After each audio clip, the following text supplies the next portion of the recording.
அண்மை செய்தியை பார்த்துக் கொண்டிருக்கிறோம். திமுகவில் விருப்ப மனு அளித்தவர்களிடம் நேர்காணல் நடந்து வரக்கூடிய நிலையில் திமுகவில் இணைந்த முன்னாள் முதலமைச்சர் ஓ பன்னீர்செல்வத்திடம் நாளை நேர்காணல் நடத்துகிறார் முதலமைச்சர் மு.க.ஸ்டாலின். சமீபத்தில் திமுகவில் இணைந்த முன்னாள் முதலமைச்சர் ஓ பன்னீர்செல்வம் மற்றும் அவருடைய மகன் ஓ.பி. ரவீந்திரநாத் ஆகியோர் தேர்தலில் போட்டியிடுவதற்கான விருப்ப மனுவை அளித்திருக்கிறார்கள்.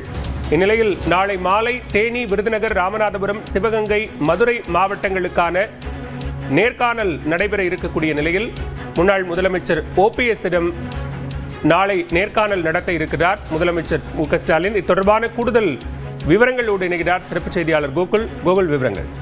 திமுகவில் போட்டியிட விருப்ப மனு அளித்தவரிடம் இன்றைய தினம் நேர்காணலை முதலமைச்சர் தொடங்கியிருக்கிறார். இன்று புதுச்சேரிக்கு நேர்காணல் நடத்தக்கூடிய நிலையில நாளைய தினம் தமிழக சட்டமன்ற தொகுதியில் போட்டியிடக்கூடிய விருப்ப மனு அளித்தவர்களுக்கு நேர்காணல் நடத்துகிறார். நாளை காலையில திருநெல்வேலி, கன்னியாகுமரி, தூத்துக்குடி, தென்காசி மாவட்டத்திற்கும், மாலையில மதுரை, தேனி, ராமநாதபுரம், சிவகங்கை, விருதுநகர் மாவட்டத்தில் விருப்ப மனு அளித்தவர்களிடம் நேர்காணல் நடத்துகிறார். நாளை தினம் முக்கியமாக முன்னாள் முதலமைச்சர் ஓ பன்னீர்செல்வம் திமுகவில் இணைந்த பிறகு போடி தொகுதியில் போட்டியிடுவதற்கு மீண்டும் விருப்ப மனு அளித்திருக்கிறார். அவரிடம் முதலமைச்சர் மு.க.ஸ்டாலின் நாளை தினம் நேர்காணல் நடத்துவார் என எதிர்பார்க்கப்படுகிறது. இதே போல பல அமைச்சர்களும் மீண்டும் போட்டியிடுவதற்கு விருப்பம் தெரிவித்து விருப்ப மனு அளித்திருக்கார்கள். அமைச்சருடைய வாரிசுகளும் விருப்ப மனு அளித்திருக்கார்கள். அவரிடமெல்லாம் நாளைய தினம் முதலமைச்சர் நேர்காணல் நடத்திருக்கார். ஓ பன்னீர்செல்வம் மகனும் விருப்ப மனு அளித்திருக்கார்கள். ஓ பன்னீர்செல்வம் அதே போடி நாயக்கனூர் தொகுதியில் போட்டியிடுவதற்கு விருப்பம் தெரிவித்து விருப்ப மனு அளித்திருக்கார்.